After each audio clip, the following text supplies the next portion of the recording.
こんにちは。シートベルトを締めてドライブを楽しんでください。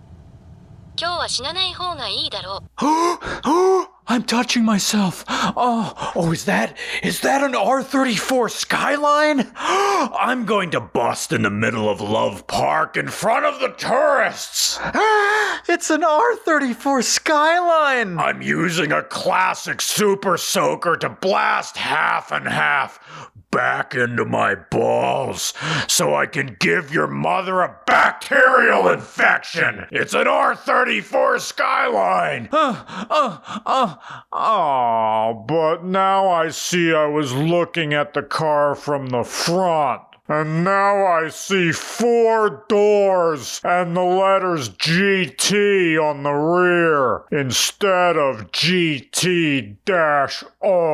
Oh no, my erection. How am I gonna get respected from all the bros named Chet if I don't have the best version of every car? Today's episode of Regular Car Reviews is sponsored once again by Factor are fresh, never frozen meals, dietitian approved, and they taste fantastic. Plus, they also do breakfast, which is what I'm making right now. Potato, eggs, and bacon breakfast skillet.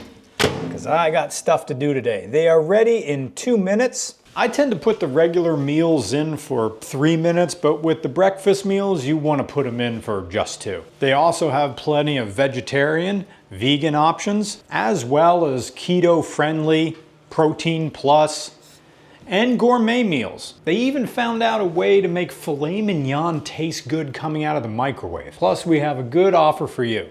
Head to factor75.com and use my code REGULARFB50.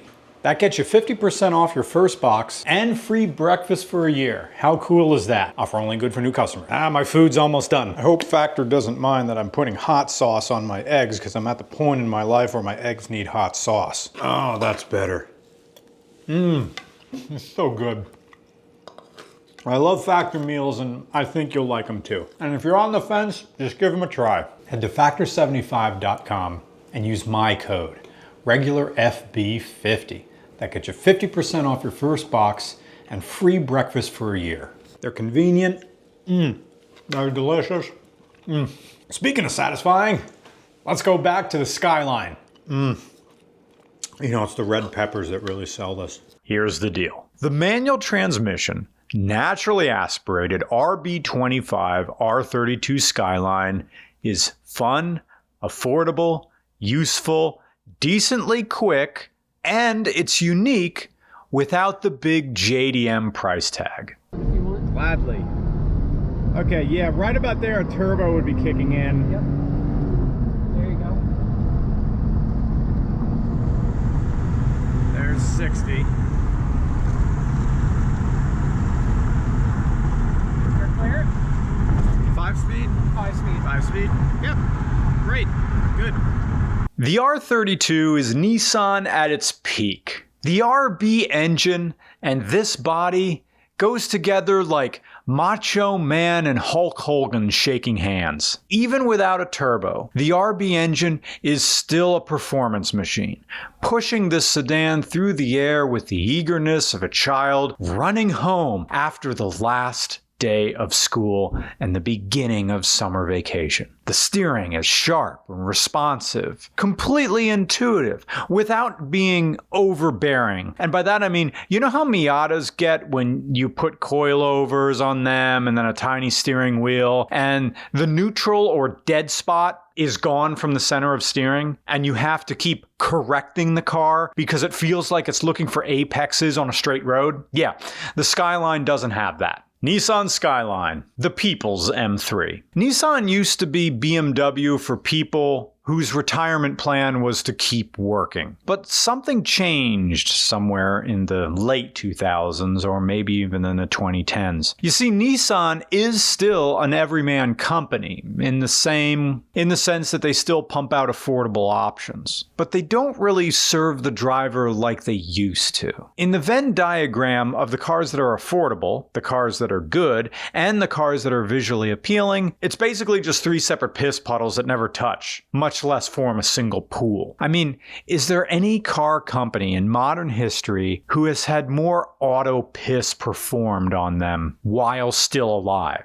It feels like every answer as to why Nissan sucks these days boils down to the fact that they aren't doing this anymore. Anything has to be better than model after model of commuter slop, right? Except, is Nissan even capable of making a car like this anymore? Yes, you still have Nismo, you still have the GTR. They're modern, they're performance forward, but how much punishment can they take? How long will they last? The prequel Starships are cool, but the battle-scarred, lived-in quality is what made the Millennium Falcon so desirable. And by the same token, this R32 is probably more fun precisely because it looks like it could survive an asteroid field. 2000 Nissan Skyline R34, the Japanese Mustang. We've said it before, but Skylines to Japan are what Mustangs are to America. Except these don't leave behind a vulture's buffet at every car meet. People from outside North America will come here and flip out over Mustangs. Welcome everybody who's here for FIFA. They see Mustangs and they go, "Oh, they're everywhere!" And then we think, so? Most of them are V6s, nothing special. Essex V6s, Duratec V6s, they use them in everything. And people are like, "Yeah, but it's a Mustang, and that one's a V8 GT." And we go, so? It's a Coyote motor. It's good, but it's not a Shelby, it's not a Roush, it's not some blown Kenny Bell monster. Ford made Mustangs at every single trim and every single price point. And the same goes for Skylines. Many different ones at many different levels. This 2000 Skyline GT is the equivalent of a 2000 SN95 New Edge Mustang GT. Shut up! Yes, a 2.5-liter inline-six is not equal to a 4.6-liter modular V8, but an RB is still an RB and loves to live up near Redline, while a modular V8, even with 3-valve heads, would rather live at 3,000 RPM listening to butt rock and drunk texting Heather. This R32 Skyline is from November of 2000, so this is post-facelift. And the trim is 2.5 GT or ER34 rear-wheel drive, with options that include xenon headlights, a rear spoiler, a 3-disc CD changer, premium audio, and a limited slip differential. Hell, it's even got factory navigation system in the year 2000, although this version is basically just weeaboo Waze, because it can't comprehend not being in Japan. So if you turn this thing on, no matter where you are, it thinks you're at Tokyo Station. But all of this is just secondary to the actual talking point we're making here, whether it is to praise or complain. The 6-cylinder inline RB25DE NEO engine, with NEO standing for Nissan Ecology Oriented, meaning depending on the range, you got things like variable lift and timing, solid lifters, and improved fuel economy and emissions. Okay, so power. This gets about 197 horsepower at 6,000 RPM and 188 pound-feet of torque at 4,000 RPM, and that's good. I mean, remember, the 7M without a turbo made 190. This has 10-to-1 compression and the equivalent of 125,000 miles. And the overall durability of the RB is one of its biggest selling points. As the Japanese ad says, "Body is power. Driving body. Improve body rigidity as a fundamental factor for joy of driving a car at will." Meaning the more durable the car, the more you can beat on it, and the more fun you have, I guess. Even though this is a 4-door, they still give you a seat that raises and lowers your thigh position right here to have your legs fit at the proper angle. This down here then raises your butt. So the two of them together can raise the seat up, or you can have a completely crazy racing position right here. And this is not a higher prestige Skyline, but they still give you that. And people want to switch these things to the brid seats or bride seats, depending on what you want to call them. And I want to say, no, really, Nissan knew what they were doing here. All you need to do is work the knobs and you can find the correct position. And the bolstering here, even though this is just the sedan, is still very, very aggressive by American standards. It will hold you into the seat.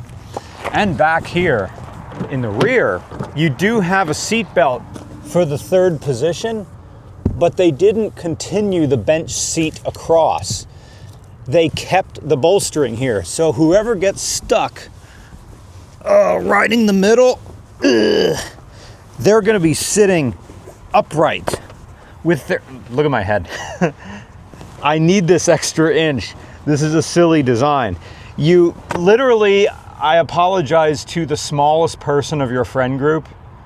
You're gonna be in the middle seat of the Skyline every single time because I am hitting the headliner right here because look at my butt. Look, here's the seat down here. My butt is up here. The cup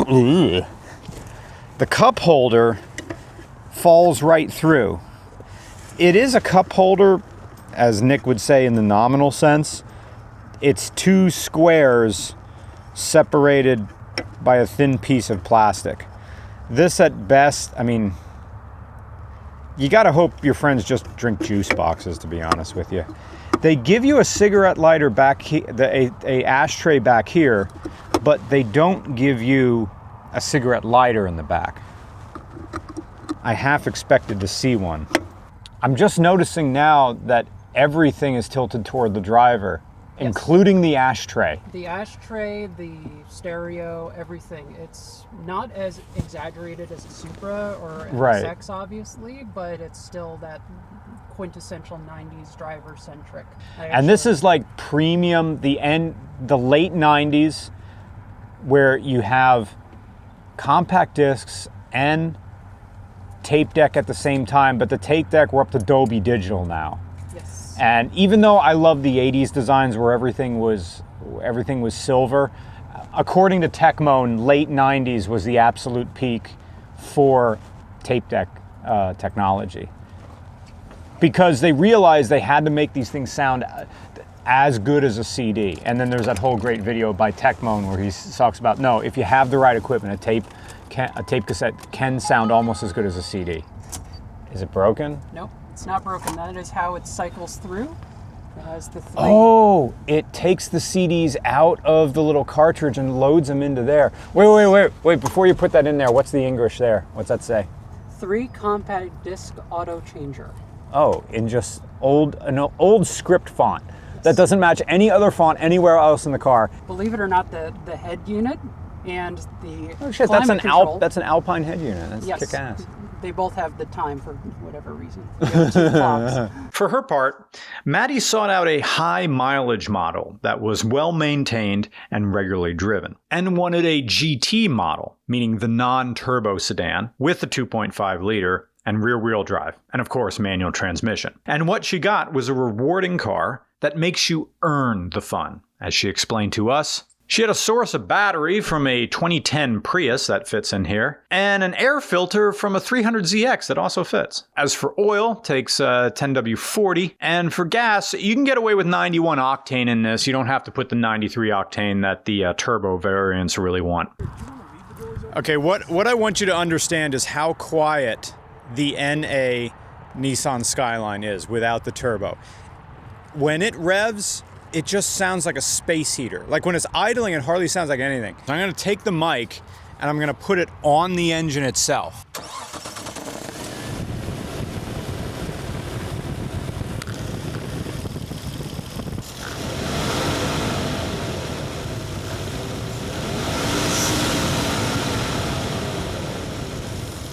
It doesn't sound like individual pistons. It just sounds like the letter H a whole bunch. But if we want to dip our toes in a previous generation's mentality, this is rare JDM ownership. Because here we go. According to the GTR registry, Nissan only made about 274 facelift regular 2.5 GT sedans with manual transmissions. Most were either higher spec or turbocharged. So while this is not one of one, it's proudly one of few. And yet, people are still going to look at this Skyline and judge it for everything it isn't. Nissan Skyline. Actually, yes, this is good, but you should have got a Mark IV Supra.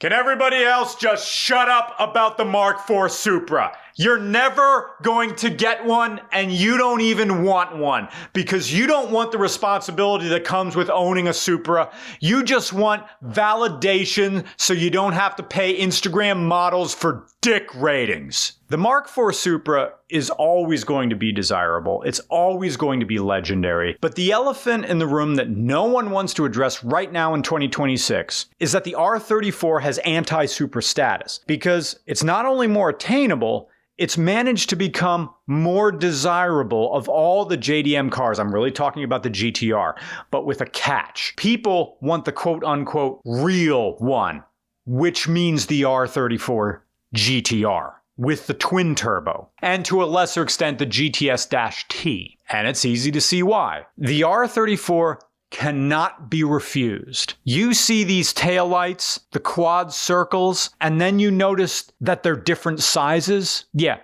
the R32 has 4 taillights and they're all the same size, but the R34, 2 are bigger than the others. That's how you spot it really fast. The R34 is like an offer from The Godfather, or it's free samples at Costco when your blood sugar is low. It's the chance to get some of that hydraulic helmet from the girl next door. It's a car you will never have to justify to anybody, because anybody in your life whose opinion is worth haunting you will understand why a turbocharged R34 coupe makes sense. But then you get to this, and it's a sedan, and it isn't turbocharged. It's the high school quarterback who balled up socks in his Under Armour. You come into it expecting the RB25DE NEO, and then you're like, what's this?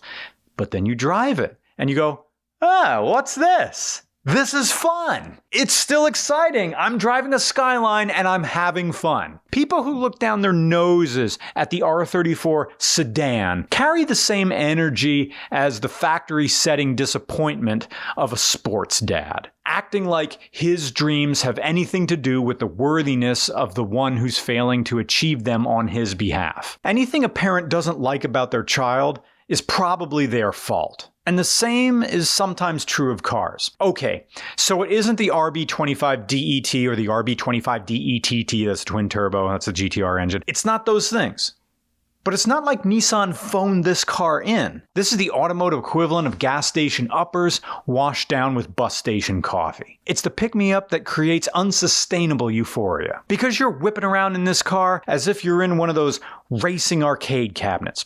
Eyes wider than a skeptic entering heaven. But then you realize that the car isn't really geared to keep up with this sort of power delivery. In the US, we get up to 80 miles an hour and just hold it there. But this doesn't like that. The engine revs high, and you're going to hear it in the cabin. It drones on a little bit like a physics professor without anybody waiting at home. And you're going to be cramped in this very anti-American cabin. I'm 5'10", 175 pounds, and I'm wondering how much lower I have to sit and how much longer I have to count carbs to finally feel comfortable in this thing. But the non-turbo sedan's secret weapon is that it's detached from its legacy in the way the turbo coupe is not. Because this is not a turbo, nobody wants it. So it's cheap to buy because everybody is busy buttering their eggplant to own a GTR, which has basically become the new split window Corvette Stingray. In 5 years, those cars are going to be trailered around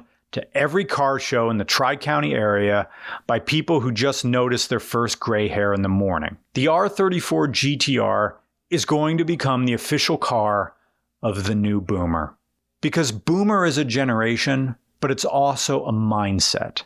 And the mindset is perceived value is actual value. I'm not sure when all the boomers return to the start menu, who's going to be the new boomer? Well, it may be Gen X. It may be elder millennial who start behaving like them. And the car for the new boomer is the twin-turbo Nissan R34 GTR. I just farted when I said that. They will take the GTRs, they will wheel them off trailers, they will plop them down at car shows, and pretty soon you're going to see folding chairs right next to them. But I hope we are getting past the point where value is tied to perception. Things are more valuable if you can enjoy them while going about your day like a normal person, without the risk of being approached every time you park.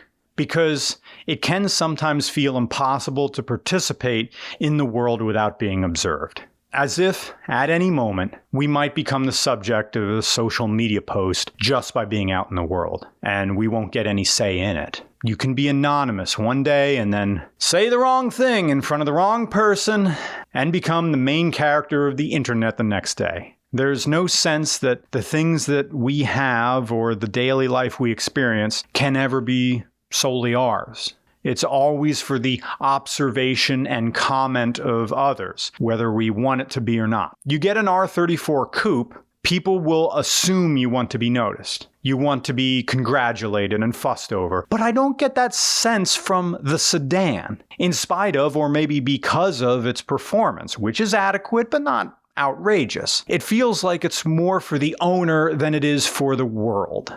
This is a car that you're going to enjoy. That you're not going to care about dents and scratches. You're not going to care about mileage or rain. You're going to drive it in the weather. You're going to do drifts in gravel parking lots. You're going to enjoy an R34 for what it's meant to be. A delightful, fun, manual transmission, rear-wheel drive, straight six, double cam, happy revving engine. You're gonna love this. And honestly, you should buy one of these. Forget the turbos. Just get a sedan with a stick shift and rear wheel drive or all wheel drive. Enjoy it for what it is. And there's plenty of people who know how to work on these now. Get the regular R34 GT and defy that boomer mentality.